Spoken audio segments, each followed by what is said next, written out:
अस्सलाम वालेकुम स्टूडेंट्स, कैसे हैं आप। 25 मई 2025 को होने वाले लागेट टेस्ट में लीडिंग केसेस के बाद अब जिस सब्जेक्ट के हम सवालात देखने वाले हैं कॉन्स्टिट्यूशन के पोर्शन से, वो है आईने पाकिस्तान। 4 से 5 सवालात मेरे पास मौजूद हैं, वो मैं आपके साथ शेयर करने वाली हूँ। तो शुरू करते हैं क्वेश्चन नंबर 1 से।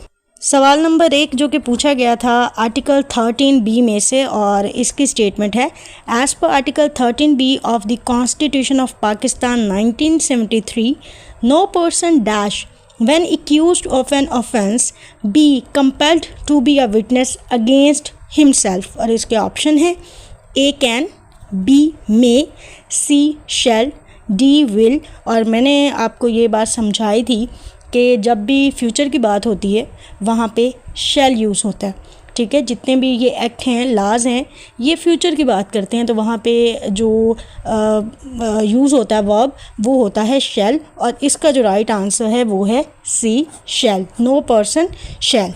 अगला सवाल जो कि पूछा गया था आर्टिकल 10(8) में से, और ये नया सवाल है, ठीक है, ये पहले नहीं आया, ये पहली दफ़ा पूछा गया है।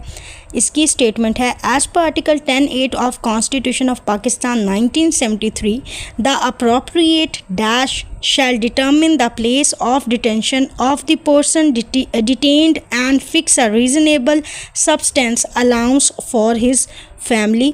और इसके ऑप्शन है A board of revenue, B deputy commissioner, C high court, D review board. और इसका जो राइट आंसर है वो डी है, रिव्यू बोर्ड।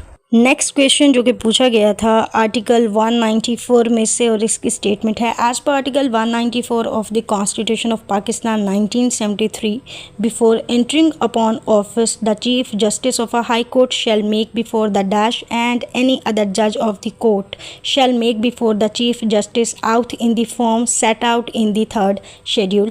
और इसके ऑप्शन है A chief minister, B governor, C president, D outgoing chief justice. ठीक है, ये जो क्वेश्चन है इसका आंसर मेजॉरिटी ने गलत लगाया है। आप जो मेजॉरिटी हैं उसने इसका जो आंसर लगाया है वो लगाया था सी प्रेसिडेंट, जो कि गलत है। देखें, सवाल को समझें, पढ़ें, फिर उसका आंसर देखें कि क्या बनता है।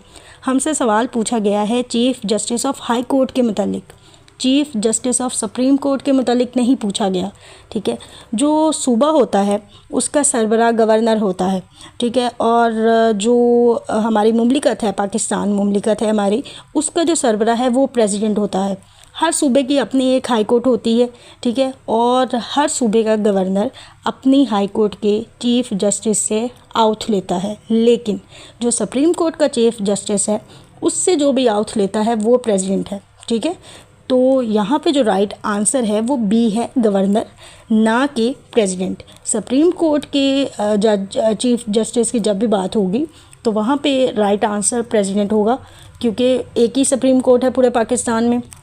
पाकिस्तान का सरबराह कौन है? प्रेसिडेंट है, दैट्स वाई। और यहाँ पे chief justice of high court की बात हो रही है, तो chief justice of high court से जो आउथ लेगा, जो हलफ लेगा, वो गवर्नर लेगा। क्यों? क्योंकि गवर्नर जो है वो सूबे का सरबराह है। तो right answer is B, governor. अगला सवाल जो कि पूछा गया है आर्टिकल 60 सब आर्टिकल 2 में से, और इसकी स्टेटमेंट है एज़ पर आर्टिकल 62 यानी कि 60 sub article 2 of the constitution of Pakistan 1973 the term of office of the chairman और deputy chairman shall be dash years from the day on which he enters upon his office. और इसके option है A2, B3, C5, D6। और इसका जो right answer है वो B है, 3। अगला सवाल जो कि पूछा गया है आर्टिकल 57 में से, और इसकी स्टेटमेंट है as per article 57 of the constitution of Pakistan 1973 the prime minister, a federal minister, a minister of state and the dash general shall have the right to speak and otherwise take part in the proceedings of either house or a joint sitting or any committee thereof। और इसके option है A advocate, B attorney, C auditor, D prosecutor। और इसका जो right answer है वो B है, attorney. Next and last question जो कि पूछा गया था आर्टिकल 53(6) में से, और इसकी स्टेटमेंट है as per article 53(6) of the constitution of Pakistan 1973 the deputy speaker may by writing under his hand addressed to the dash resign his office, और इसके ऑप्शन हैं A leader of the house, B minister of the parliamentary affairs, C president, D speaker.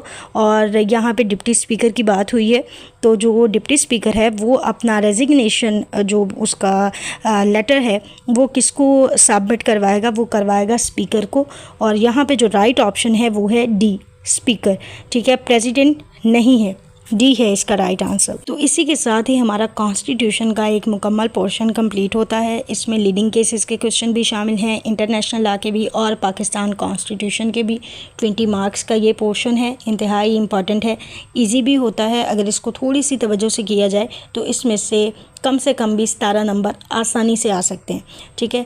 तो next law gate में इनको आपने consideration में रखना है और बहुत अच्छे तरीके से तैयारी करनी है इनकी, ताकि जो कॉन्स्टिट्यूशन का आपका पोर्शन है उसमें से भी आप अच्छा मार्जिन ले जाएं मार्क्स का।